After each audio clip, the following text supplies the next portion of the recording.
Tahun Baru Islam bukan sekedar pergantian angka, tapi sebuah momen untuk merenungi peristiwa yang menjadi titik balik sejarah peradaban Islam, yaitu peristiwa hijrah Nabi Muhammad dari Mekkah ke Madinah. Hijrah bukan soal pindah tempat, tapi tentang pindah nilai perjuangan, dari penindasan menuju kebebasan, dari kegelapan menuju cahaya. Beliau dan para sahabat mendapat siksaan, boikot, intimidasi, bahkan pengasingan. Mereka ditolak bukan karena keburukan, tapi karena membawa kebenaran. Hingga akhirnya, ketika tekanan mencapai puncaknya, Allah Subhanahu wa Ta'ala membuka jalan hijrah ke kota Yatsrib yang kelak dikenal sebagai Madinah.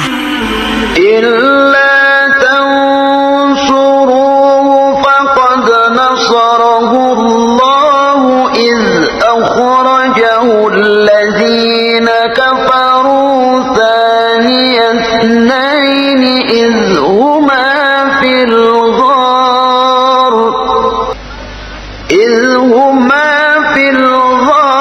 iz yaqulu li sahibihi la tahzan innallaha ma'ana.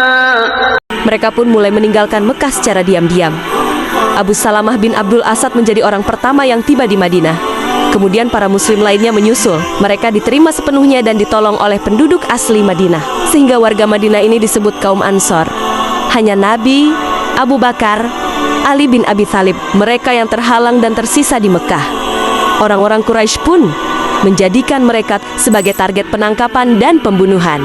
Kaum kafir Quraisy mengkhawatirkan penyebaran Islam dan berencana membunuh Nabi Muhammad SAW. Mereka mengepung rumah beliau untuk mencegahnya melarikan diri. Orang Quraisy berkumpul di rumah musyawarah dan sepakat memilih seorang pemuda dari setiap suku Quraisy untuk membunuh Muhammad, lalu darahnya akan dibagikan. Jibril memberitahu Nabi tentang rencana busuk itu dan memerintahkan agar beliau tidak tidur pada malam itu. Nabi melaksanakan perintah ini dan meminta Ali bin Abi Thalib tidur di tempatnya.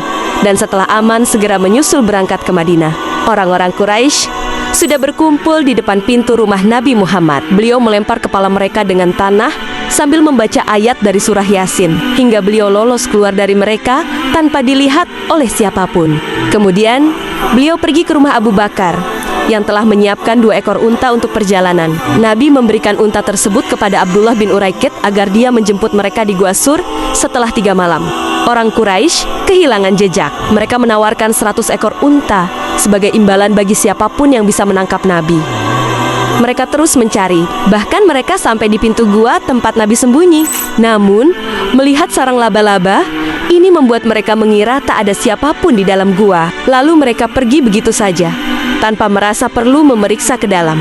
Suraqah bin Malik yang mendengar tentang sayembara ikut mencari. Namun, kuda yang ditungganginya terpleset beberapa kali dan akhirnya Suraqah mengurungkan niatnya.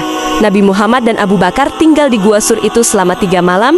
Kemudian mereka keluar dari gua pada 1 Rabiul Awal. Setelah menempuh sekitar sepekan, Nabi dan rombongan tiba di Kuba, dekat Madinah, pada hari Senin 8 Rabiul Awal. Kaum muslimin pun berdatangan untuk memberi salam kepada beliau. Nabi Muhammad dan para sahabat tinggal di Kuba selama 4 hari. Di sana, beliau mendirikan Masjid Kuba untuk mereka. Setelah itu, mereka pergi ke Madinah, masuk ke Madinah tepat hari Jumat, tanggal 12 Rabiul Awal, tahun ke-1 Hijriyah, yang bertepatan dengan 27 September 622 Masehi. Saat Nabi memasuki usia 53 tahun, beberapa tahun kemudian, pada masa pemerintahan Khalifah Umar bin Khattab radhiyallahu anhu, para sahabat sepakat bahwa peristiwa hijrah adalah momen paling layak untuk menjadi titik awal perhitungan waktu umat Islam. Bukan kelahiran Nabi, bukan juga saat turunnya wahyu pertama, tapi saat hijrah. Karena ini lambang dari perjuangan dan pembuktian iman, maka sejak saat itu dimulailah kalender Hijriyah, dan tahun hijrah Nabi dari Mekkah ke Madinah dihitung sebagai tahun pertama umat Islam. Refleksi untuk kita hari ini, hijrah bukan hanya milik sejarah, tapi panggilan untuk setiap hati. Di setiap zaman, ada kebiasaan buruk yang perlu ditinggalkan, dan ada tujuan suci yang perlu dituju. Maka mari jadikan tahun baru ini sebagai awal hijrah kita. Hijrah dari lalai menjadi sadar, hijrah dari dunia yang menipu menuju akhirat yang kekal. Karena sebagaimana Rasulullah SAW hijrah dengan cinta dan keyakinan, kita pun bisa berhijrah dengan niat yang lurus dan langkah yang ringan. Tulis di kolom komentar, tahun ini aku berhijrah karena Allah, dan bagikan video ini untuk jadi bagian dari rantai dakwah yang tak pernah putus sejak hijrah Rasulullah SAW hingga hari ini.